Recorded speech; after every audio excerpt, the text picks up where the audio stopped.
পৃথিবীর মধ্যে সবচেয়ে বড় সামাজিক সংগঠন, ভারতবর্ষের মধ্যে সর্বোত্তম রাষ্ট্রবাদী এবং হিন্দুত্ববাদী সংগঠন। আমরা গর্বিত আজকে শুভ মহালয়ার দিন পথ সঞ্চালনাতে তাদেরকে পুষ্পবৃষ্টির মাধ্যমে গোলাপের পাপড়ি শঙ্খধ্বনি দিয়ে আমাদের সনাতনী প্রথা মেনে তাদেরকে আমরা প্রণাম করলাম, বরণ করলাম, বন্দন করলাম, অভিনন্দন করলাম।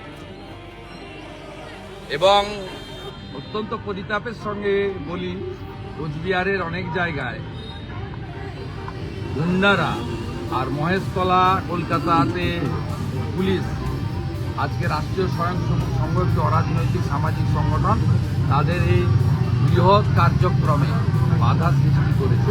বিরোধী দলনেতা হিসেবে এর ঘোর নিন্দা।